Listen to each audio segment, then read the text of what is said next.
Исәнмесез, дүшәмбе көне яңалыклары белән бүген сезне мин Роза Хабибуллин таныштырам. Алга таба кайбер темалар турында. Чаллыда 60 километр артык юлны төзекләндерәчәкләр. Бүген Росавтодор башлыгы Мәскәү проспектын тикшерде. Закон белән дус булмаганнарны җәзага тартачаклар. Бу хакта Наил Мәгдиев белдерде. Бу мөрәҗәгать кемнәргә кагыла, Гүзәл Шихапова ачыклады. Чаллы ТВ тамашачылары Сабан тый гүзәлен сайлый. Җиңүчене билгеләр өчен ничек ярдәм итәргә?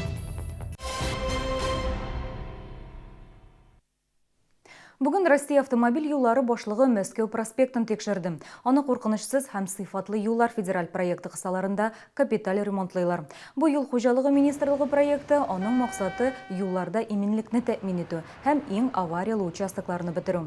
Россиядә бу проектта 38 шәһәр катнаша. Шул исәптән Татарстаннан бары тик Казан һәм Ярчаллы.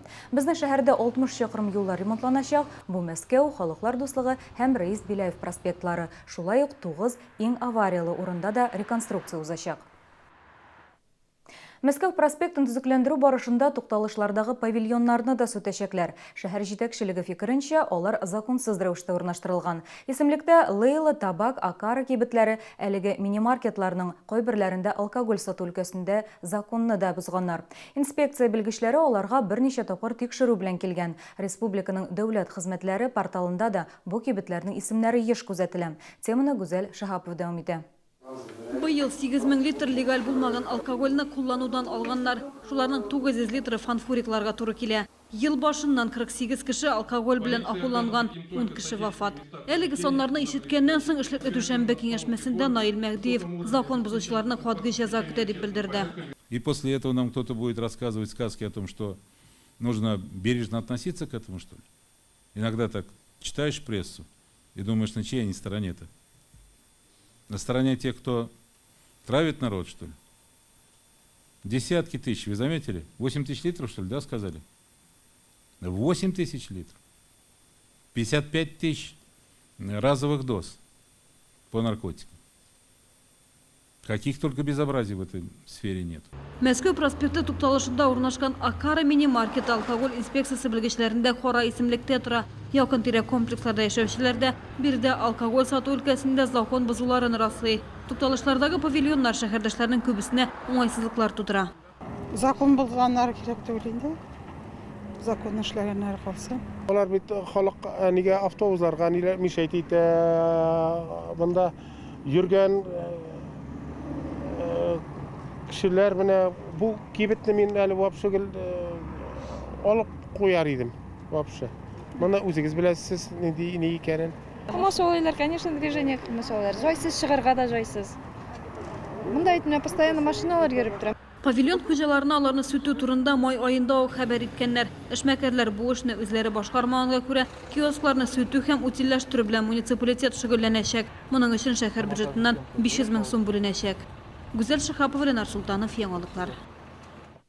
Дәүләт Думасы беренче укылышта 2 закон проекты кабул итте. Алар медицина ярдәмен вакытында күрсәтү турында. Бу хакта Чаллы матбугат хезмәте хәбәр итә. 2016 елда Россиядә медицина хезмәткәрләренә каршы 1200-дән артык җинаять кылынган. Соңгы ярты елда безнең шәһәрдә дә дистәгә якын шундый очрак теркәлгән.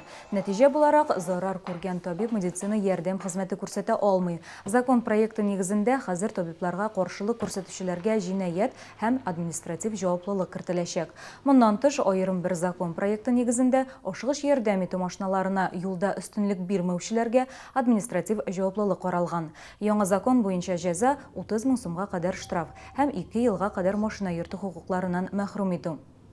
Мы предлагаем впервые установить в уголовном законодательстве повышенную ответственность за факт причинения легкого вреда здоровью и угрозу убийством. Причинение легкого вреда в связи с осуществлением профессиональной деятельности мы предлагаем установить в размере до 2 лет лишения свободы и за угрозу убийством до 5 лет лишения свободы. Чаллының хукук саклау хезмәткәрләре конфедерациялар кубогында тәртип сакларга булыша. Ай башыннан Казанга 300-дән артык полиция хезмәткәре киткән. Әмма алар китү белән Чаллыда тәртип саклаучылар юк дигән сүз түгел. Калган белгечләр күчәйтелгән эш режимына күчкән. Алар кеше күп йөргән урыннарны, бакча ширкәтләрен контрольдә тота. Хукук сакчылары белдерүенчә 2017 елда узган елның шушы ук вакыт аралыгына алынган мәгълүматлар белән чагыштырганда җинаятьчелек 33%-ка кимегән. Снижением отмечены такие виды преступных деяний, как убийство, умышленное причинение тяжкого вреда здоровью, разбойные нападения, грабежи, кражи, в том числе проникновением в квартиры, мошенничество, угоны автотранспорта. Общая раскрываемость преступлений по сравнению с показателями прошлого года увеличилась и составила более 63%. Конфедерациялар кубогы матчы вақытында қолланушылар хукукларын яклау мақсатыннан қойнар элемтә телефоны эшләячәк. Аны Роспотребнадзор идарәсе оештырды. Шалтыратулар 7 июльгә кадәр кабул ителә, белгечләр иртәнге 10-нан кичке 4-кә кадәр җавап бирә. Шалы ТВ тамашачылары үз Сабантуй гүзәлен сайлауда катнаша ала. Бүген шәһәр күләм бәйгегә әзерлек тулы көченә дәвам итә. Катнашучылар көн сайын репетициялар ясый. Алар белән биючеләр, җырчылар шөгыльләнә. Җиңүченең исемен 29 июньдә атаячаклар. Шул ук көнне Сара Садыйхова исемендәге концертлар залында Шалы ТВ да үз гүзәлен билгеләячәк. Аны тамашачылар WhatsApp номерына SMS-хат җибәреп сайлый ала. Хатларны эш көннәрендә кичке 7-дән 8 яртыга кадәр кабул итәбез. 24 яшьлек Альбина Бектемированың бөтен гомердә сәхнәдә узган диярлек. Ул КамАЗда хореограф булып эшли. Минем өчен бөтен завод хезмәткәрләре тавыш бирәчәк ди Альбина горурланып. Ну, миңа репетицияларга не привыкать, репетициялар эштә дә күп.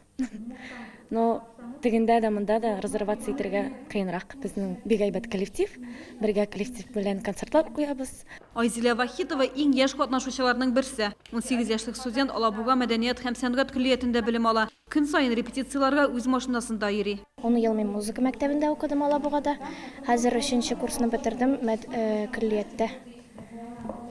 Конкурс турында мин безнең былтыр көллияттәге кызлар катнашты, Чаллы кызлары. Мин фортепиано уйныйм.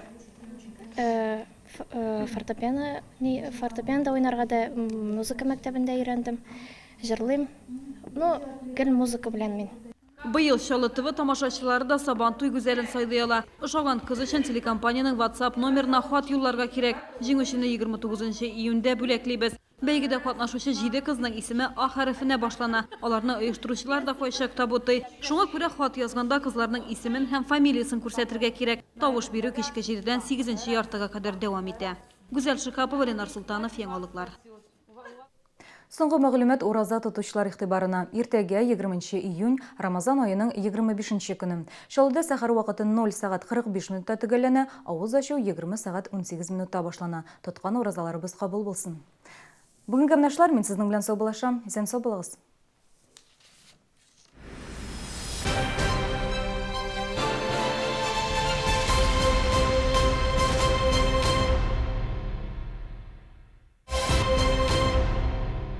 Первый взнос 0, переплата 0. Просто делим цену на 24 и все.